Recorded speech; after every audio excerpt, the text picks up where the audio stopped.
I really wanted to beat Mario and Luigi Brothership this weekend. I was pulling in like several hour streams, playing nothing but it. I put in 9.5 hours tonight. I'm in like 35 and a half hours in 2 weeks, and I wasn't able to play it all during the week last week. I can only play on my weekends. I think I'm guaranteed to finish the game next weekend unless something drastic happens.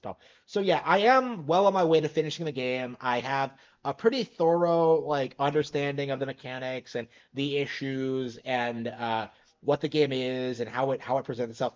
Yeah, I stand by my initial impression is that this game is positively phenomenal. I will be doing a full review once I actually finish it and talking about why I think that. But the big takeaway, the reason I needed to make this video now is to emphasize that the people who were coming out disregarding this game were lying to you. Like, this isn't a matter of personal preference or like not liking the game or thinking it just didn't live up to the hype or like, no. Like, the people who are downplaying Mario and Luigi Brothership are doing so out of a malicious intent to disparage this IP in an attempt to either get views from gullible YouTuber viewers or to promote some weird agenda. Usually to hype up Paper Mario over Mario and Luigi.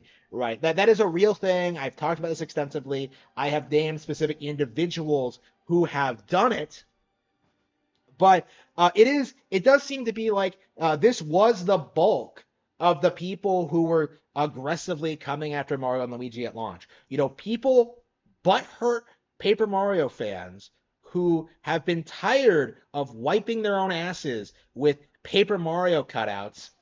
They need a new game, right? They desperately need a new Mario RPG, but they can't play Mario and Luigi because the numbers are too big or something. I don't know what they try and tell people like to justify their behavior, but like they're scared of Mario and Luigi for some reason. So they have to do this thing where they have to sneak around, and pretend that like the game has some like glaring issues. Like I don't know what they try to tell people. Like I think now they try to say the pacing is slow and you unlock things too slowly. Like I think that's what I heard them say.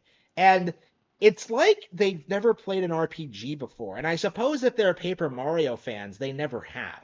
But the slow pace of Mario and Luigi Brothership is actually one of the best things about it because it really feels like you're going on this grand adventure, sailing the seas, discovering all these islands, meeting all these characters, going on these wild adventures, connecting, like you're unlocking new things, you're getting shops, you're meeting new NPCs, you're expanding your repertoire, you're getting new equipment, you're learning more about the characters who are with you. Like it is by far the best Mario RPG ever made because it actually feels like a real RPG.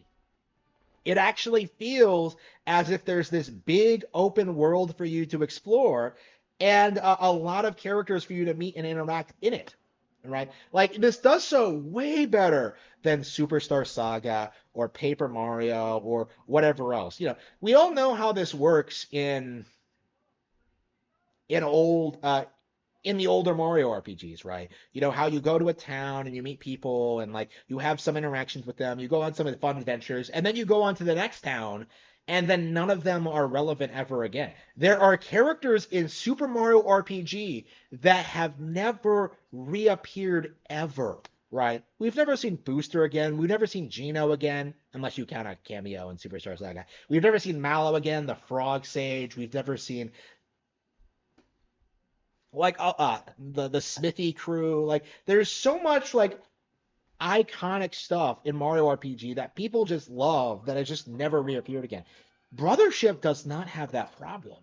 Characters have entire character arcs. They grow and develop. They have like really interesting relationships with each other. They have personalities. They have backstories. They have like really interesting things to learn about them. And you just don't get that out of Paper Mario. You just don't get that out of the older Mario and Luigi games, right? And that is why the game is a cut above earlier games in the series, that it actually feels like an RPG. The environments feel lived in, they're all completely visually distinct. They have all these different NPCs around them.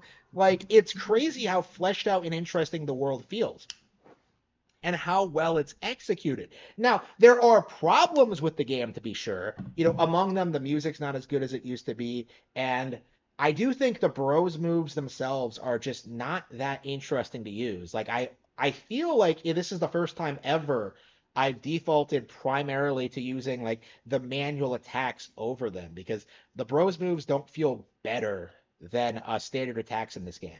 But that's complemented pretty strongly by the battle plug system, in which it's the most engaging, fresh, original thing about Mario and Luigi, where you get to customize your characters and have them do wildly different things, and just have this endless like just variety you can use and utilize, and you're constantly unlocking more of them. Like, the combat system in this game is spectacular, right? The enemy design is spectacular. The bosses, they're not as good as Dream Teams, but they're passable. And it all just builds up over time to the point where like you realize that like I've been playing this game for 40 hours, well 35 hours for me. 35 hours I've been playing this game and I've never gotten tired of it. Well, maybe I've gotten tired of it because I had to go to bed and I couldn't stay awake anymore. But yeah, when it comes to like the game itself, like no. This was a 40-hour RPG I played through nonstop in 2 weeks, completely incapable of playing anything else, right? Because I was just so enamored with what I was seeing and what I was experiencing. This is a great video game. And to me, like, seeing so many people like come out and try to say that like try to make up some excuse what do they even say? I'll have to like look, but the excuses I've heard are so petty and so inconsequential. One of the things I've heard, right? This is a point I really need to make. The older Mario and Luigi games were better. Paper Mario was better. Mario RPG was better. Like, people will say that, oh, Mario Rabbids was better, if you're Demish and are a complete fucking spurg. But, people say that, like, oh, but older Mario games were better, right? I liked those more. That's fine. But at the same time, you can't deny that Brothership is very good in its own right. Like, as I make this video, I'm still not sure if I would call Brothership my all-time favorite Mario RPG. Because, like Paper Mario and Superstar Saga are like really big deals for me. Those are big, like formulative, very important games for my development. I really look back on those games as just like major milestones in my life. I love them both to death. I've been playing them for 20 years, over 20 years at this point. Um, I love, love, love those games, right? I've been playing them constantly since I got them, and yeah, I don't know if Brothership is really going to live up to that legacy. At the same time, though, that's a personal preference. That's an attachment.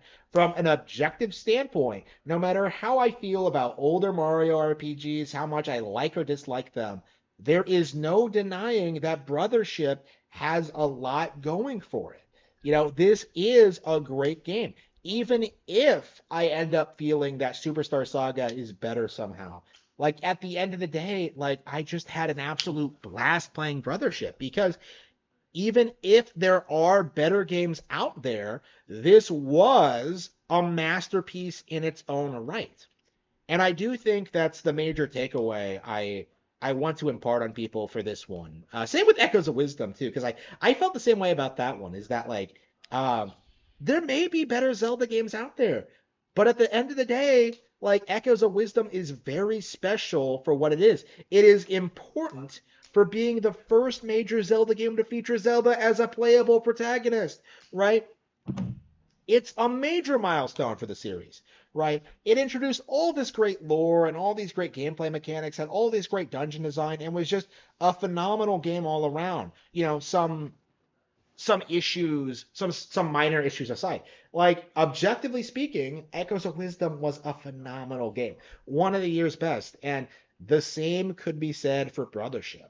Um, to me, like I think the most important thing going into next year is that we really need to start talking about how this disregard for games for allegedly not being good as certain older titles is harmful to the brand and to the community and to gaming as a whole. Like again, in a lot of ways, gaming has never lived up to Ocarina of Time being like such a genre, a medium defining thing, right? You know, no one has ever touched Ocarina and what it managed to accomplish. Like no one's even ever even come close. And so many people like use that opportunity to write off Majora's Mask, Twilight Princess, Wind Waker, Skyward Sword, like, oh, they're not as good as Ocarina. But the reality was all of those games were great in their own right. And to me, someone who actually played and loved all those games, I feel sorry for anybody who never gave those games a shot.